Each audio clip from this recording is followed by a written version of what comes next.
Good afternoon. Good afternoon once again for those of you who were in the previous workshop. My name is Luca and I will be the chairperson of this afternoon workshop. The title is Acting Together to Take Care of Our Common Home. For those of you who attended last night's prayer or this morning's biblical introduction by Father John, it really recalls the idea of acting together. And that's why we took this idea of acting together and tried to focus on it, considering three different areas that are linked together by a common thread. First of all, we addressed the issue of taking care of the world, the environment, that we might connect to sustainability in a way. Then we would like to address this considering the social economic perspective, not just the financial perspective. And then the third point that we often have to deal with in our common life is finance. That is the financial system, and we will try to focus on this topic too, considering a different model of finance, that is ethical finance, alternative finance. So without further ado, I would like to give the floor to Luca GF first, to my right, and we'll first begin with a round of introduction to understand what's their starting point in the experience, and then we will be happy to go through some questions that I will propose. And finally, I would like to ask our guests to feel free to make comments on what the others will be saying or ask questions, further questions. And then, as was the case in the previous workshop, there will be the possibility to ask questions from the room and from the people connected online. If there's people following the workshop through YouTube or Facebook, feel free to send your questions. There's Esther and Francesco, who are two young volunteers that are helping us with the afternoon workshop. And we'll be happy to take questions from the people in the room here too. You can write down your questions and we will read them to our guests. So, Luca, the floor to you. Thank you, Luca. I'm Luca Jaillet. It's a French-like name, but I'm from Piedmont, from Turin. My last name originates from Waldensian origin. My family is of Waldensian origin. I met Taizé when I was very young. Visited that place that became a source of inspiration that determined a number of important choices I made years after that. The first part, a considerable part of my commitment was devoted to voluntary work, especially international voluntary work in cooperation projects with Africa. And then I chaired the first Federation of International Christian Organizations in Rome for many years. And then I also worked in the third sector. I favored the beginning of the National Forum of the Third Sector at the end of the last century, and I had other roles and commitments, but over the last 10-15 years I've been working in Brussels in EU institutions up to 1 year ago when I chaired one of the institutions of the European Union, the Economic and Social Committee of the European Union, which is the second institution that was established after signing the Treaty of Rome. First we had the European Community and then the Economic and Social Community, that is a consultative body where there's dialogue among 350 representatives of businesses, banks, trade unions, professors, environmentalists, young people. So all the facets of organized society to influence and inform policies at European Union level. Thank you. Now the floor goes to Antonio. Thank you, Luca. Good evening, everyone. My name is Antonio Caschetto. I am an architect. I studied in Turin at the Castello del Valentino in the architecture program, and I worked in private projects but also in environmental sustainability studies, especially in Sicily, in petrochemical sites, and also for energy saving programs for health units. At the moment I live in Assisi and I coordinate the Italian program of the Laudato Sea Movement. It's a young movement. It started 6 years ago. It is a sort of alliance. It is an alliance of organizations, religious orders, dioceses, and episcopal orders. They're all committed to trying and living the Laudato Si encyclical on the taking care of the common good. I'm a Sicilian, but I live in Assisi, where I got married with my wife Angelica, and I live with my children, Francesco and Emanuele. If I had to think about ecological conversion, and we were asked to give an image of what it means to take care, to me, ecological conversion has been a meeting. It has a specific date, the 4th of February 2018, when I met the team of the Laudato Si movement that I didn't know about, and which went to Assisi for a gathering. I met that group. It was an opportunity for me to know those people, to know the movement, and I guided them on the notes of the San Francisco's Canticus of Creatures, and I rediscovered that text because they lived that as a mission, and that was the beginning of a big friendship, a big love, and it was a big change for me with respect to what I did before and what I do now. And after 3 years, I don't regret that at all. I'm very, very happy, and I thank you for being here.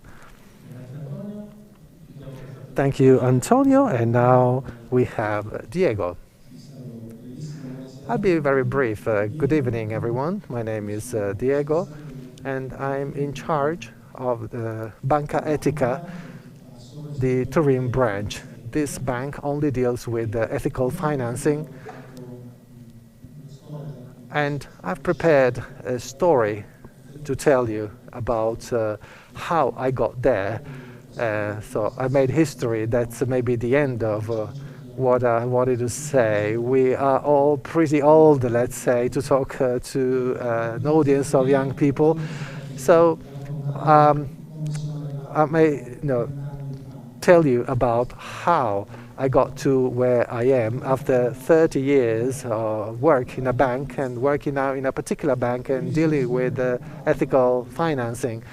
I've always been dealing with money, with banking in a way, but that was, from this site. I didn't take economic studies, and I didn't take sociological studies. So perhaps on this, Luca Jaillet perhaps will help us more in this respect.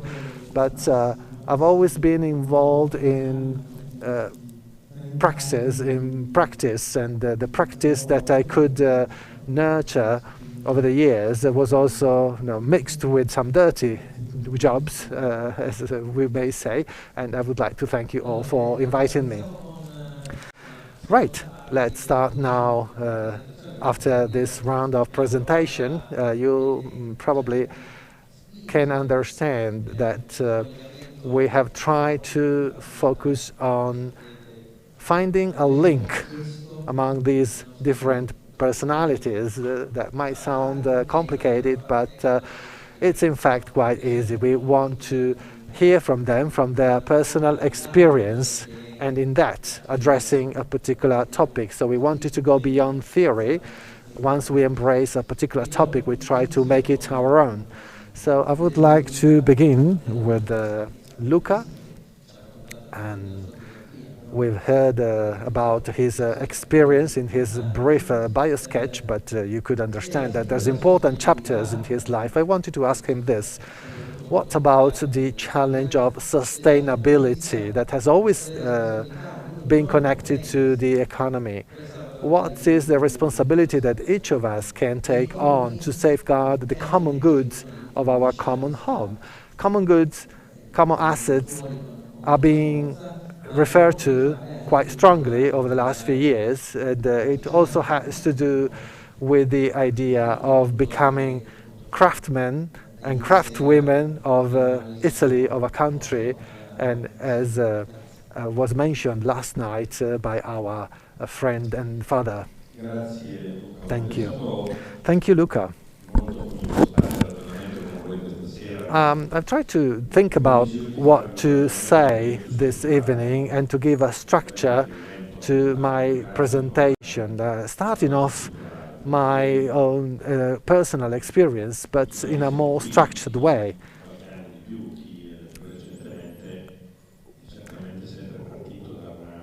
We've all tried to focus on this issue of the common goods that we have been granted.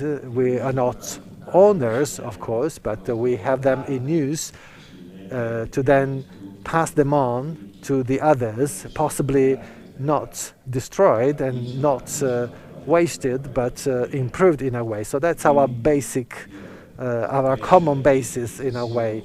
And with our experience, also as believers, we have managed to create a number of reflections and ideas around the notion of common goods.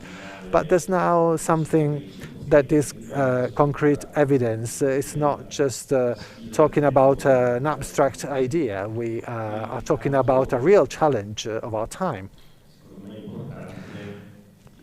And in my view, there is an important data. Perhaps the challenge, maybe we shouldn't call it a challenge, but it is a challenge that has been taken up recently by the vast majority of institutions and governments and European institutions.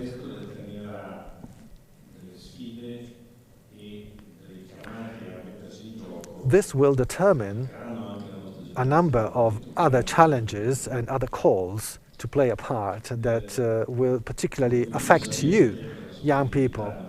As you know, sustainability is not a new topic in the international debate.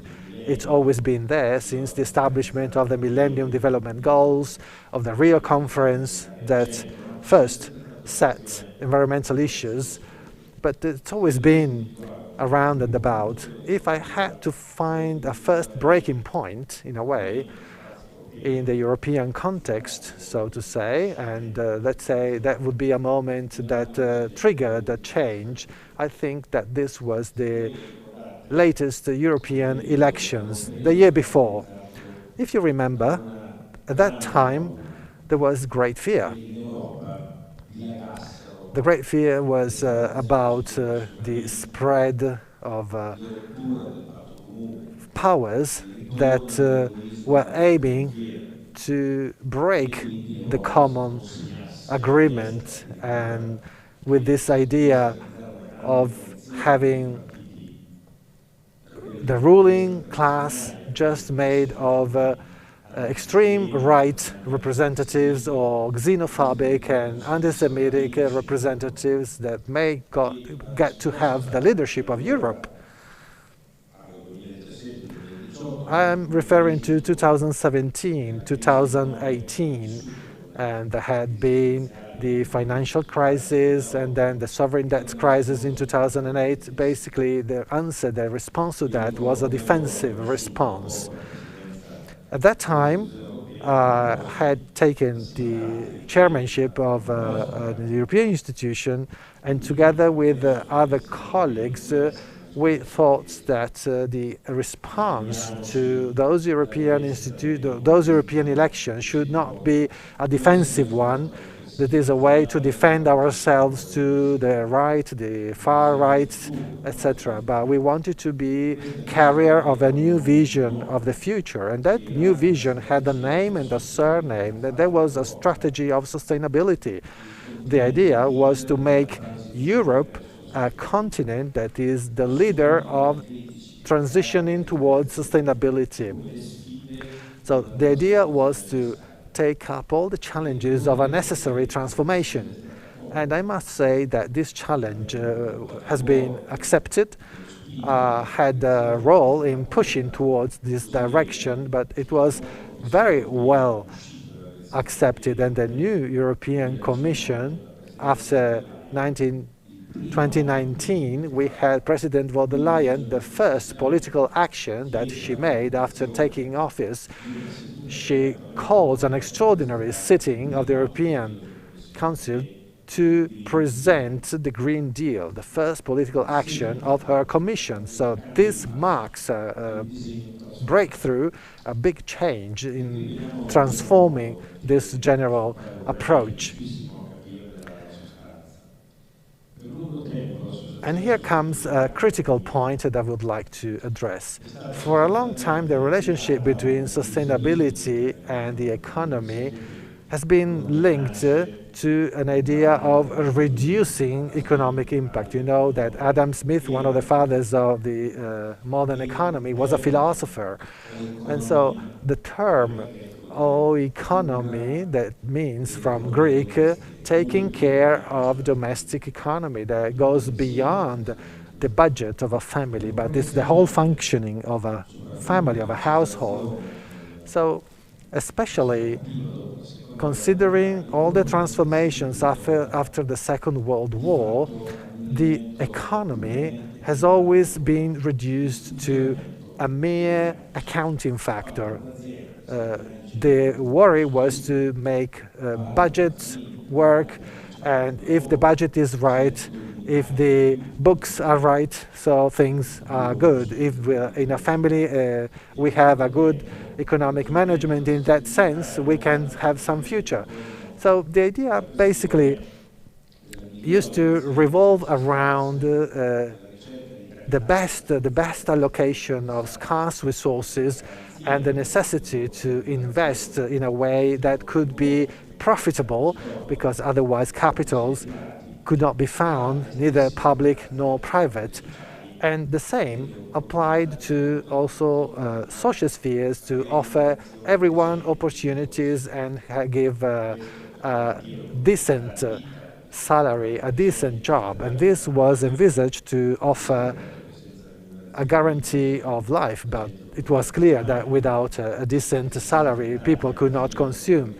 In the 60s, the Fiat in Italy wanted everybody to buy a car, but then that meant that all the workers had to earn enough money to be able to buy a car, and then a TV set, and then a washing machine, and so on and so forth.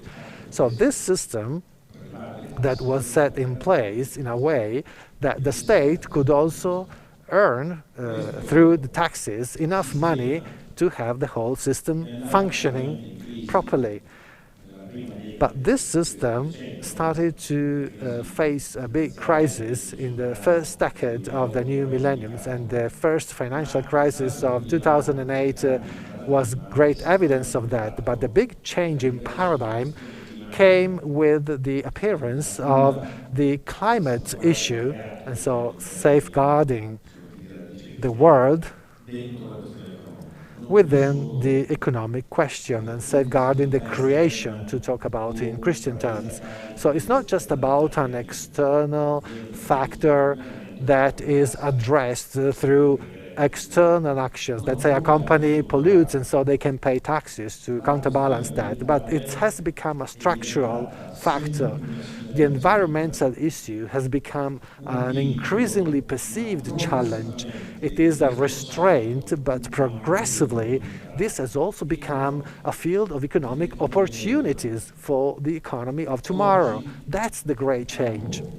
So today, in the economic field, you may participate in events. For example, I attended the World Assembly of the top 500 CEO in the world in the OECD framework, and there it was clear that the shift towards climate change is now considered the main business opportunity and also sustainable opportunity in the future.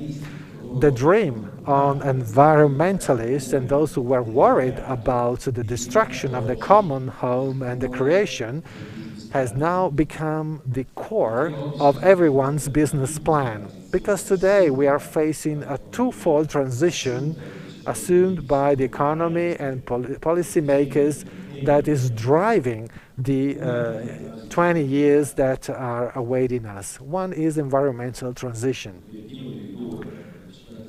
The aim to reduce by 60% CO2 emissions in 10 years, well, this implies a radical change of everything. It means that we have to stop the entire transport system based on fossil fuels from the Pianura Padana, from the Padana land area.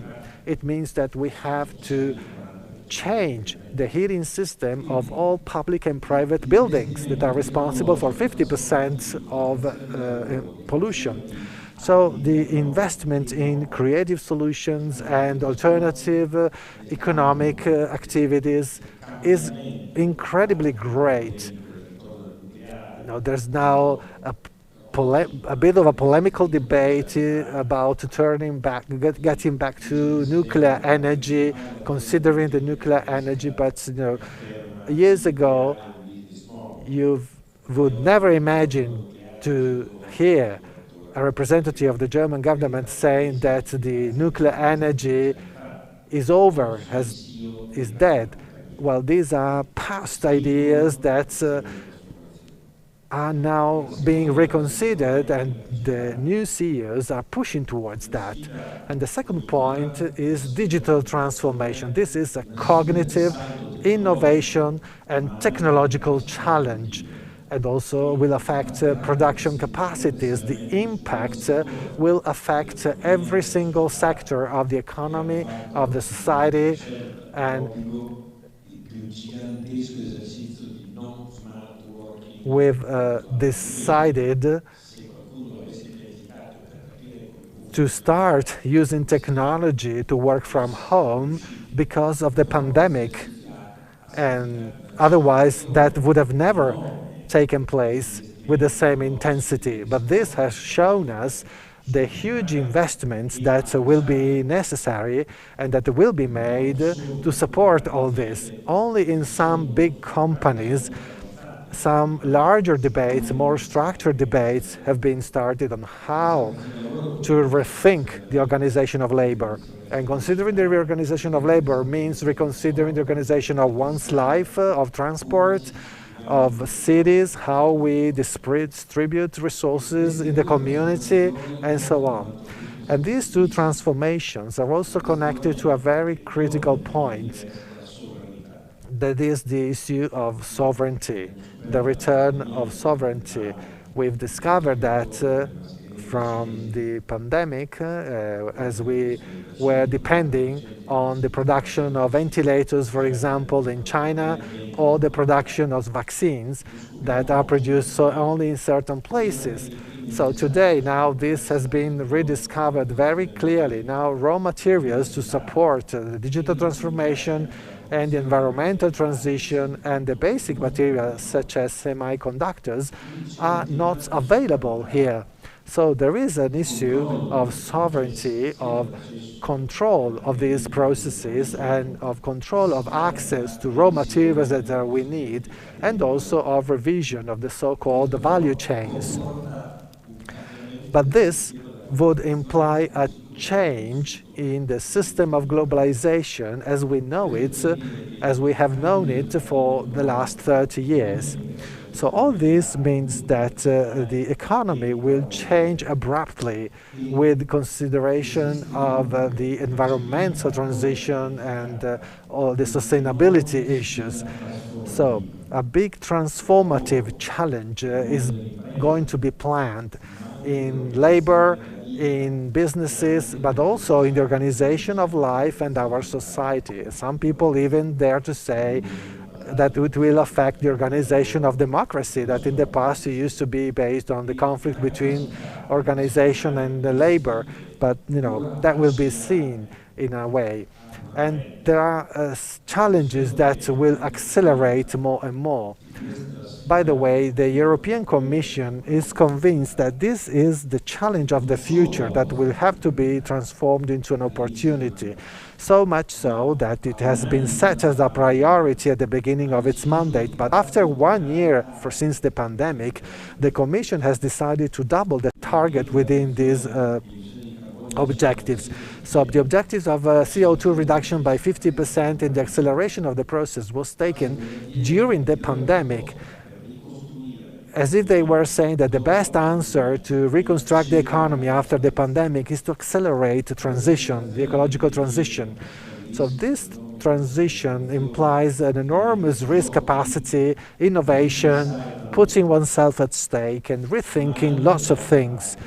At the same time, it also requires investment in what is called an equal transition. This transition is not costless, is not void of conflicts, of break. Think of what will happen to the 12 million workers in the automobile industry in Europe. The cars of tomorrow will need fewer parts than the current fossil fuel-based cars. So all those businesses that used to work to produce those parts will not have a work. They will not have a business anymore. And what will we do with all those people? So accompanying these transitions will be important in considering all the consequences. And so that's why equality is fundamental. There must be inclusion. There must be also the construction of a collective resilience. And resilience is a new term that has entered common language also in businesses, and it is a clear evidence of the overall scale of the whole issue. The pandemic has highlighted even more the fragility of our system at a moment of change. It is fragile even in terms of concepts, but at the same time it has given the opportunity to experiment with two important lessons. The first one is a lesson that has been forgotten, even by my generation. I was born in '62, but I'm also referring to the previous generation that reconstructed the country after the war. The idea is that after an incredible, unexpected, unknown emergency, we all did anything that was necessary. We did any kind of sacrifice. We tried to make any kind of invention to face the reality, to face the problem, to deal with the emergency, and also to build the structured answers and structured responses and community responses. This experience was missing since the end of the Second World War. And the second lesson that we could learn, it has been a little bit difficult for the people against the vaccines and for those that do not have access to vaccines, is that nobody is safe insofar as everybody is not safe. That's one of the theses of fraternity, of the encyclical of fraternity that we Catholics preach about. But we have experienced this concretely. Some years ago, I would refer to this a very simple law. I would call it the law of the face mask. We know that face masks, surgical masks, protect 90% our outflow of breath, but just 10% of the inflow of other people's breath. So we've discovered the law of the face mask, in fact, that if we all wear a mask, we can all protect each other. So these become a necessary resource because we have rediscovered the category of collective responsibility. We have rediscovered the capacity of breaking with taboos. Consider the suspension of the Stability Pact of the European Union, or consider the suspension of norms on state aids that prohibited the states from taking action, direct action, to help the economy. So many things were changed, or nobody would have ever imagined that parliaments could vote remotely. And we did so many other things and rediscovered solidarity. We rediscovered the solidarity that allowed us to have vaccines in 6 months, and this was possible thanks to global sharing of scientific knowledge. It was not just about scientific technical skills, but it was a total sharing of knowledge out of someone's monopoly, and this has allowed people to discover and produce vaccines in a very short time. And the same goes for the Recovery Fund of the European Union. This is an incredible innovation. Consider that the Germans first and others then broke a taboo, saying that making debt is possible not to cover just the problems of someone, but the debt that was made was a common debt. These are all lessons that we have learned, and they should and must inspire some of us. I'm not talking about all structured choices. For example, migration. After 8 years of Lampedusa, there are still many problems. I mean, we're not living in a paradise, of course, but important things have occurred, and we have to acknowledge that. And these lessons can inspire and determine the action, the choices, the economic and social behavior of each and every one of us. And to conclude, I may say that the challenge of yesterday's post-capitalism, which I described in its original definition, is the person.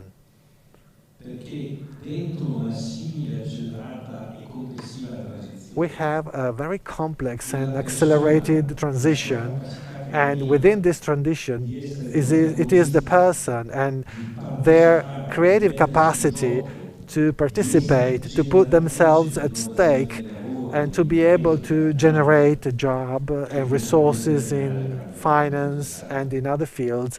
It is this dimension that will be able to determine the necessary change. We've seen the definition of the change, but the details have still to be invented. And we know that when something new is invented, there are mistakes. 9 times out of 10, people make mistakes, but that's normal. And mistakes can be overcome with continuous creative investment. And creativity is something that the system can favor, but it is linked to people. And it is also linked to motivation. Many companies have discovered that the people are crucial, especially the most innovative ones. But in such a situation, motivation and the design of itineraries and programs that can support people in learning and developing professionally is really fundamental. And then there is the dimension of taking care of something. This transition will create a lot of breaks, as in many historical epochs, but it's important to try to reconcile things and to find new balances and produce and reproduce that economic good that is really, really rare and scarce, but that it is the most important ones, and this is trust. And getting really to my conclusion, I always remember that my professor of economics used to say this about the economic sense of trust.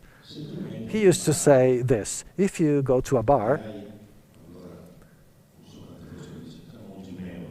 you have, let's say, €1. With €1 in your pocket to pay for your coffee, well, the barman has the coffee. And so there's two traditions. In some situations, you first go to the till, you pay, you get the ticket, the receipt, and then you show the receipt and you get the coffee. Or in other places, you get first the coffee and then you pay. But if I didn't have trust about the fact that I give you the euro first and then you give me my coffee, or vice versa, maybe you give me the coffee and then I run away.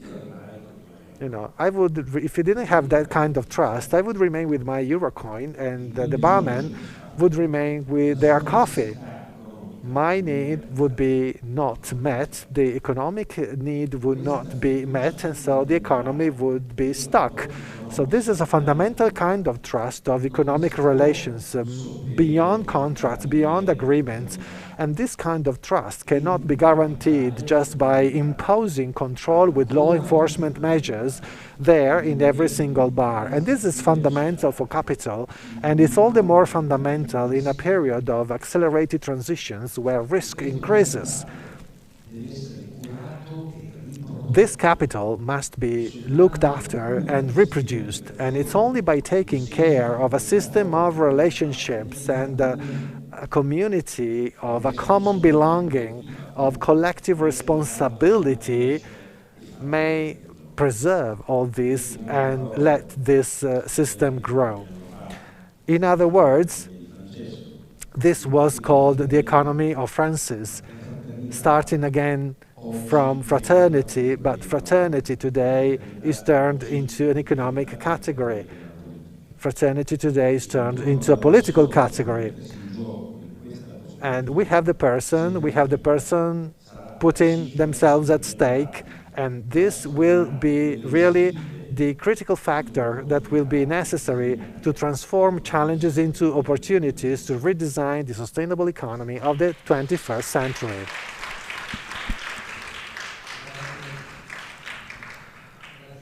Thank you, Luca.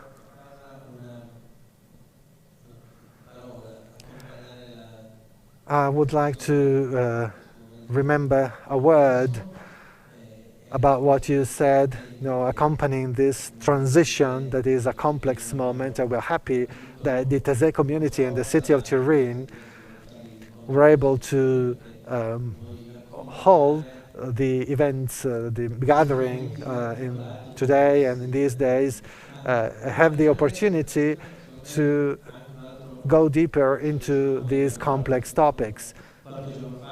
Some days ago, we discussed how to prepare this meeting also online, because it was not possible to have all the people here.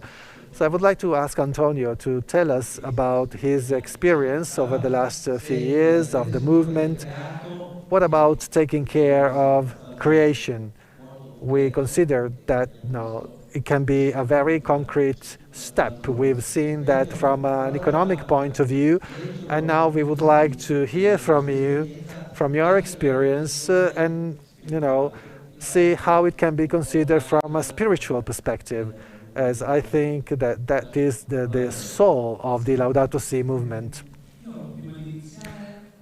Yes, thank you, Luca. Before starting, since it's going to be a very concrete message that is taking care of creation in our common home, I would like to carry out a survey here in this room. How many of you watched the movie Don't Look Up with Leonardo DiCaprio? How many of you read the encyclical Laudato Si? Raise your hands, please. Very well. That's quite encouraging. Normally, it's the opposite. You have more people going to the movies instead of people reading the encyclical, and I'm really, really happy to see that. That's a very good sign.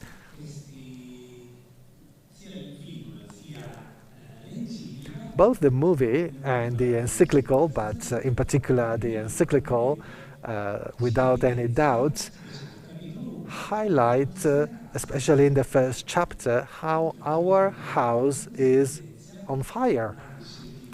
There are scientific data, updated scientific data, and the state of health of our planet, of our common home, is addressed. It's not just about nature, And no, the issue, the topic is quite wider. There is the cry of the earth, as mentioned in Laudato Si 49, and the cry of the poor. These two cries are interlinked and they are close to each other. What does it mean to take care, and what is the common house? What is the image? Given that we are in a context of prayer, let us go back to our origin and to our language that we can understand pretty well. And we can find it in Genesis 4:9. And the Lord said to Cain, "Where is your brother Abel?" And he said, "I have no idea. Am I my brother's keeper?" Let us think about it. The big sin of Cain, in addition to assassinating his brother, of course, is that he doesn't feel that he has to take care of his brother. And if we think about it, and we think of our common house, common home, that's the Eden, the garden, the Eden where man was placed. Luca recalled the topic of the economy, even the etymology, oikos nomos, the government of the home, the right government. Even nomos in itself is the fair management of the house. It's not just about accounting, but it's about fairness. And also ecology has the same origin. Ecos logos, it is the study of our home. But also parish has the same origin from oikos. Paroikia, parrocchia in Italian, parish, it is the nearby home, being close. These words, as mentioned before in the economy of Francis, this intuition of the economy of fraternity, have been put together, that is ecology and economy. And even parish, our living, the church, can be included. So the invitation that I would like to make to you, young people, as the young Francis did in Assisi, next to Saint Damian, asking the cross, "What do you want me to do?" And that cross says, "Go and fix my home as it's being destroyed." As I said before, my ecological transition is the result of a meeting and has a date. Perhaps for some of you, these 2 days, the 28th and the 29th of December, may be the occasion for an encounter and of a conversion, perhaps even an ecological conversion. The creation is sustainable. At the beginning, when we thought about this workshop, we tried to think about how the economy can be sustainable, how finance can be sustainable, even creation can be sustainable. Think about the Amazon, biodiversity with which it is made of. In the Amazon, there's a great variety of plants, of animals, and there is an incredible intertwining of forms of life that make the Amazon's life possible. And when we burn and destroy parts of that forest to have monoculture of soy or of palm trees for economic regimes and even to get profit, well, sometimes just one small insect, one disease is needed just to decimate the whole culture. And that is not normally the case in the Amazon, in the rainforest. That's something that we can learn from biodiversity. We have to learn from biodiversity of creation, and we have to do it from life. So what is our mission? Our mission, in a way, is also mentioned in chapter 2 of Genesis. Really nice. Chapter 2, verse 15. And the Lord God took the man and put him in the Garden of Eden to do work in it and take care of it. Do work and take care. That is, in a way, the mission we are called upon. And we should do this acknowledging our humble dimension. We're small, we should be humble. How can we take care of creation? The two terms used in the Old Testament do not refer to an action whereby God asks man to create a green garden to cultivate. The Eden was already a perfect garden. It was full of fruits. There was the tree of knowledge, the good, the evil, and man was happy there. God didn't put man there to work. But a study showed that these are liturgical terms. These are more relating to the liturgy, but the relationship between man and God is to acknowledging our role of creatures and to give sense to creation. Can you imagine a piece of music with no one listening to it, or imagine a painting without anyone looking at it? That's not beautiful. It doesn't have any sense. It doesn't make any sense. The profound sense of the beauty of creation is given by God because we can expect that there is man, that there is us contemplating it. Otherwise, what is the point of making all this beauty without having anyone benefiting from it? So God doesn't create us to make us work, to give us a duty, rather to establish a relationship with Him. God is always thirsty of having a relationship with us. And as you see, He is happy with being born in a cave, in a very humble place, even rejected by the peoples. But He wants us to become aware of that. And then there is the hug between Elizabeth and Mary. Elizabeth represents the Old Testament, awaiting for Jesus, and Mary brings Jesus. There was a lot of sense of waiting, but nobody would have been expecting Jesus otherwise. Now that passion, that pathos would have been missing. And now we are called upon being beneficiaries of all this beauty, but with humility. So what does it mean to take care of the creation? Does it mean to be activists? Does it mean to organize street protests?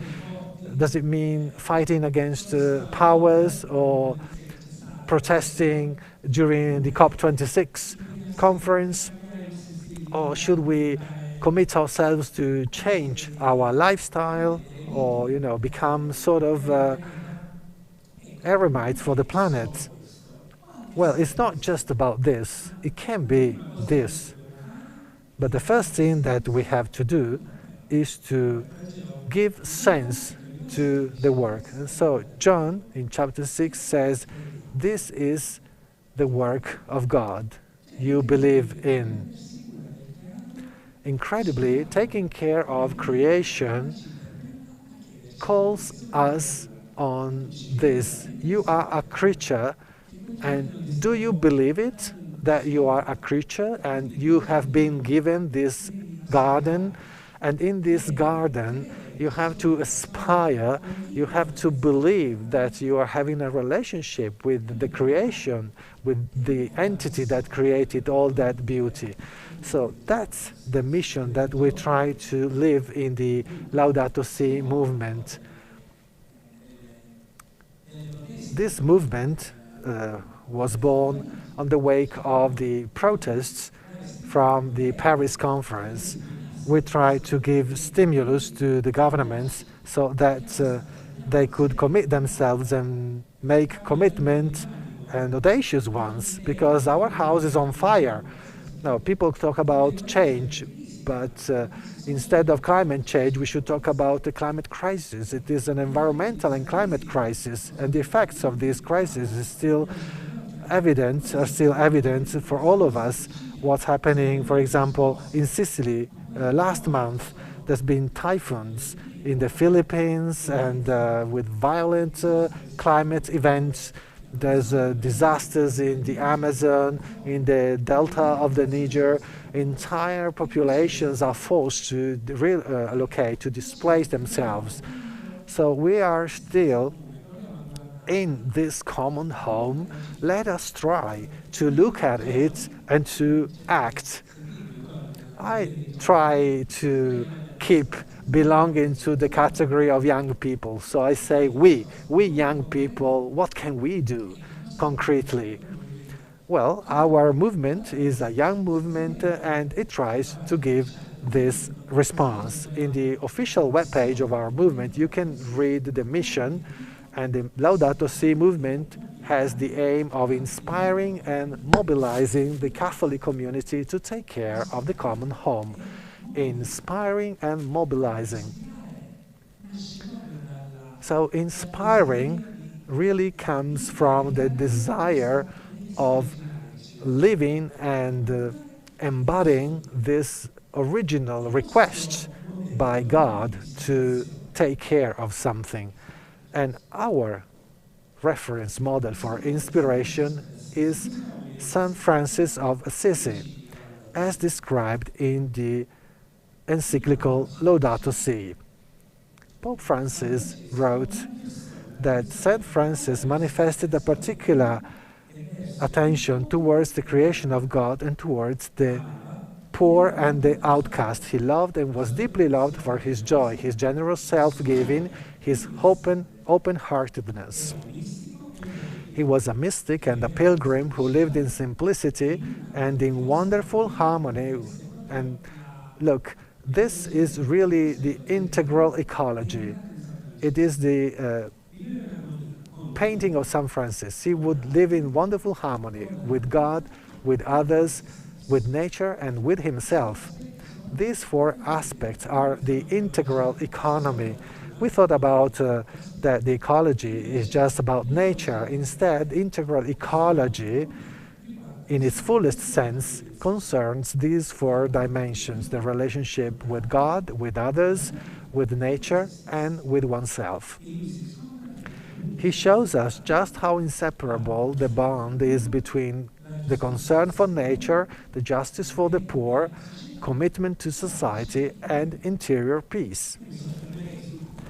I would like to focus on the fourth one, interior peace, because it is not possible to bring peace to the world if we don't have peace inside ourselves.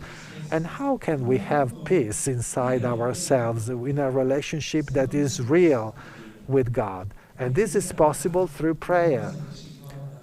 Prayer sounds like precarious, this sense of feeling fragile creatures.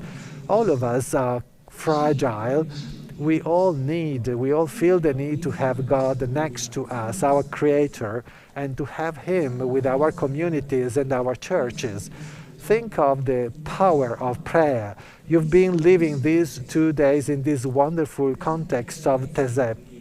Think of the beauty of prayer, the power of contemplation. Think about the pandemic. In Assisi, during the lockdown, we used to receive a lot of messages, people that were assisted by nurses, by doctors and relatives with their dear ones that were ill, and they were asking for prayer. So, the prayer is a sort of the last help, and it gives warmth, it gives power in slowing down and contemplating beauty. It gives sense to the beauty of a sunset, of a flower, of the harmony of creation. And we can also find a cry in there, the cry of the earth and the cry of the poor. And it is in prayer that we feel that fire that concretely in everyday life can make us change. And it makes us do those things that are concrete actions we are called upon. As I mentioned before, activism, changing our lifestyle. But if we change our lifestyle just because they are naive or because it's just fashionable, then fashion will change. But if we put it into prayer, and we have been experimenting this with all the realities of prayer that we have been carrying out, for example, since the 1st of September to the 4th of October, the whole ecumenical community gather together and pray for the creation. And all this will lead us to change our lifestyle. We do it during Lent, we do it during Advent. We invent, for example, special moments. We invented fastening, plastic fastening, for example.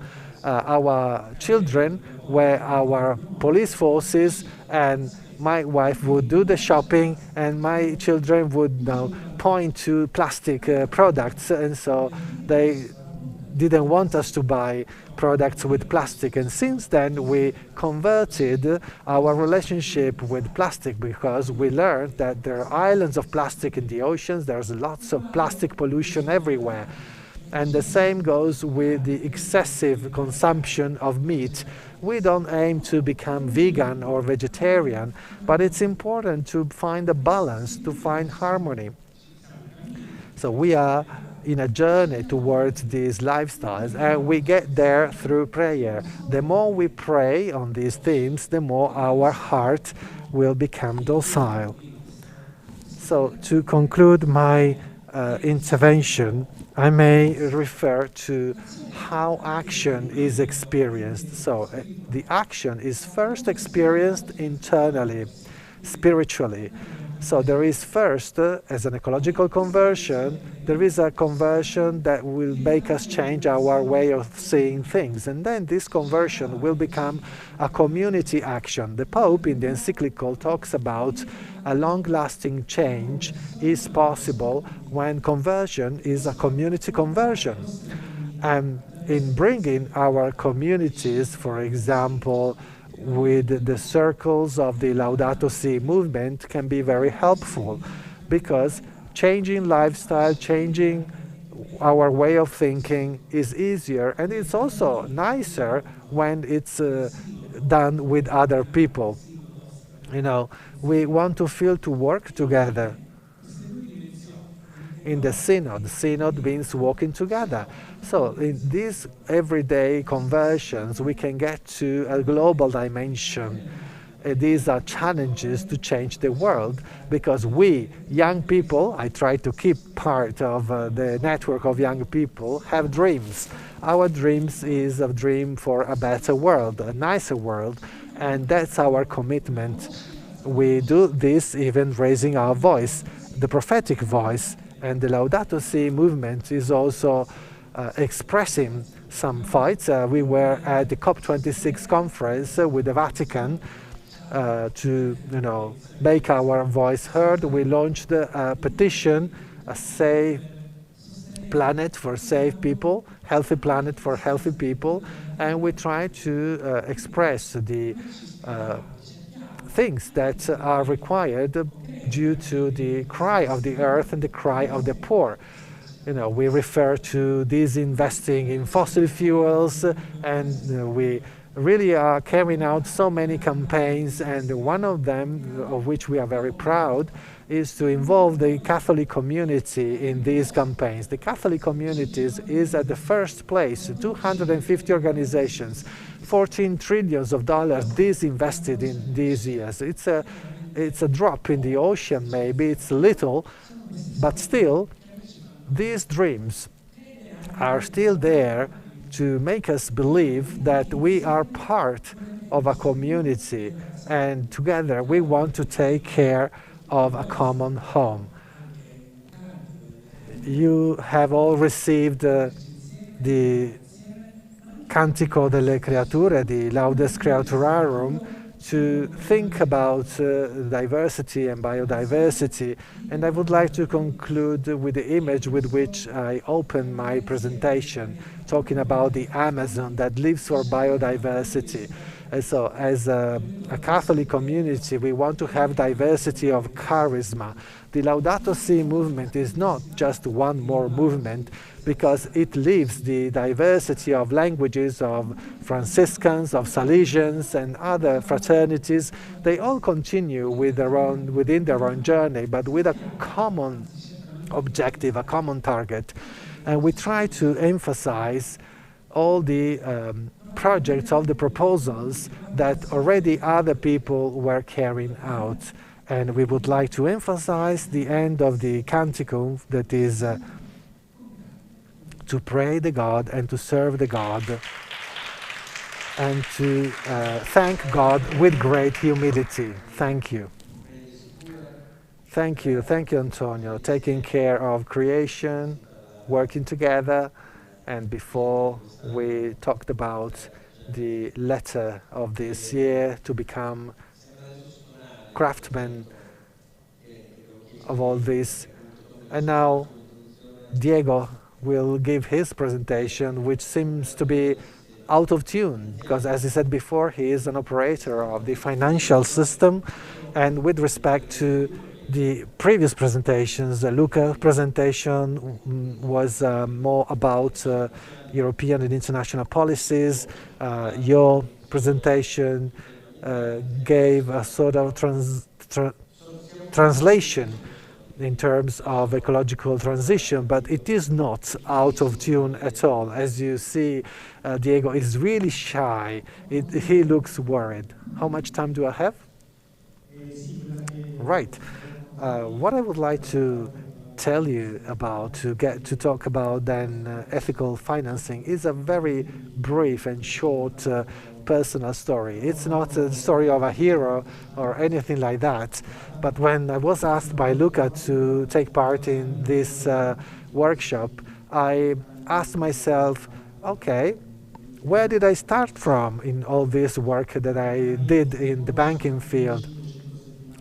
It is 1,500 weeks of work, 7,500 day jobs. It's, 30, 40 years of life. It's more than half of my life. But what make 30 years a very long period of time is linked to the beginning, when I was 17, 16.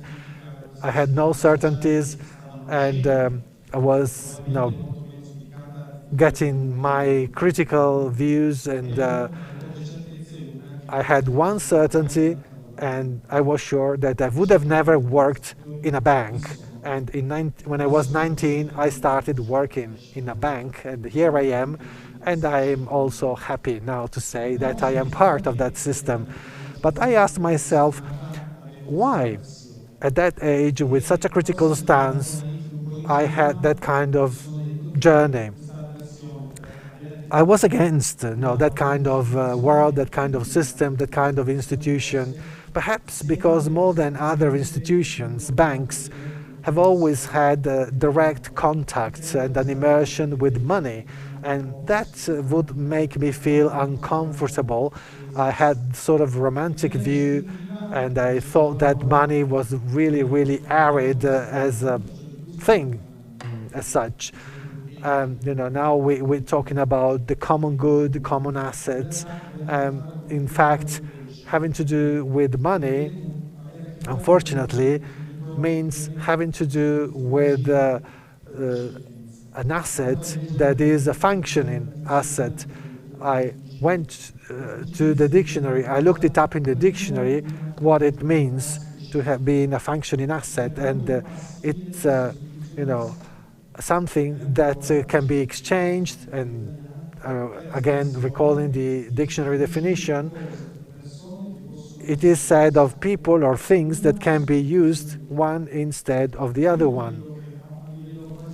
And I think that this putting together the money depersonalized as a depersonalized asset, and putting this next to the fact that also people can be fungible, can be functioning, that is devoid of value, devoid of identity, gave me a sort of repulsion.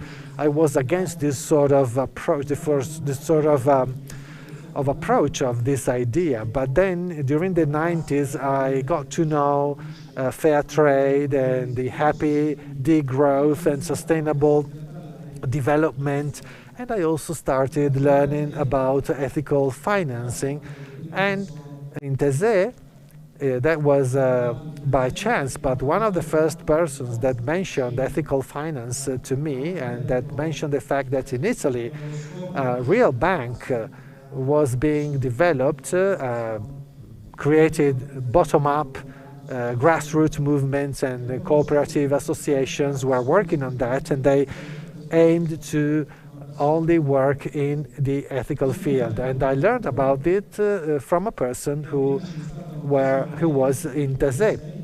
And in 2006, then more or less halfway through my career in the bank, I decided to make this change, to move from one of the biggest banks in Europe with 30,000 staff and start working in a small bank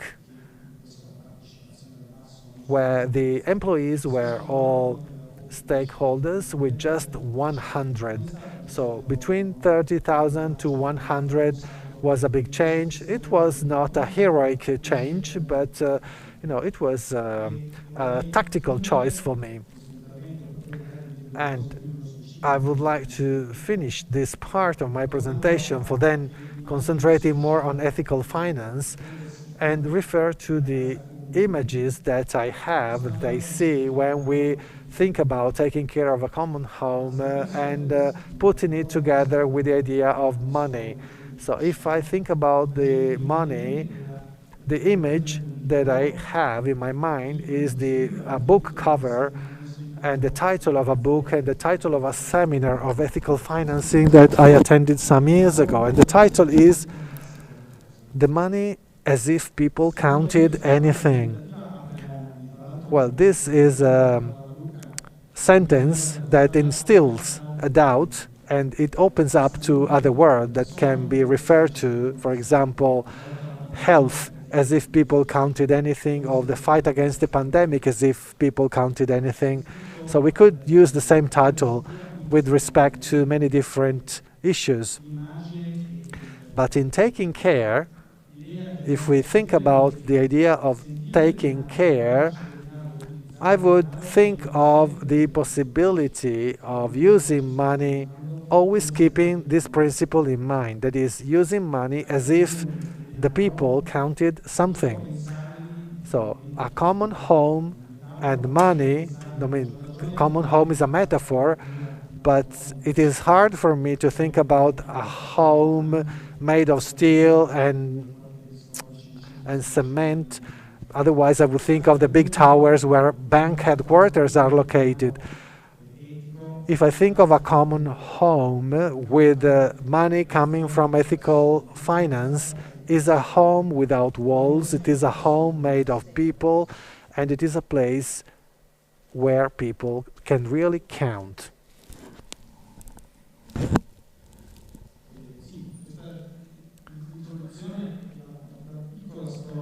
So this is the introduction, and this was the short story that I wanted to share. And I have another part of my presentation I could think about when you ask me to be present in this workshop. Does it make sense to talk about ethical finance? And so I would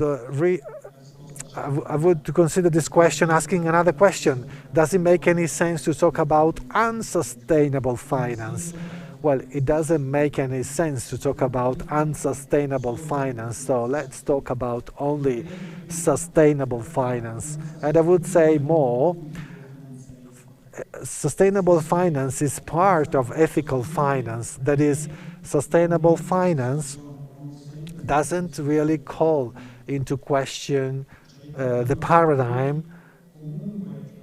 paradigm whereby maximization of profits and dividends of multinationals is legitimate and fundamental, but to be called sustainable finance, some criteria, environmental, social, and governmental criteria must be respected. So ethical finance really turn the paradigm upside down, and they should become really a means to reach the common good, a higher interest that is the collective interest, and not just going back to the capital. So we can talk about sustainable finance indeed, and even more so about ethical finance in the different fields where we may operate in our professional and educational life. Thank you, Diego. We are running out of time, but I would like to give the microphone to Esther because there's an important piece of information that needs to be shared.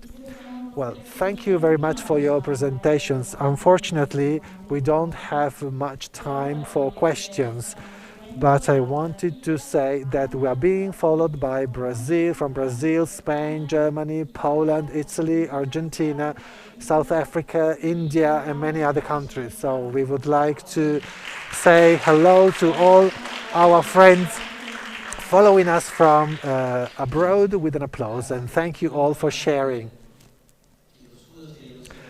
So I apologize now for not being able to take questions. Unfortunately, we don't have much time left, but I think that the important point here was to open many windows, and the idea when we met some months ago in designing this workshop was to trigger some lights, and to trigger some reactions.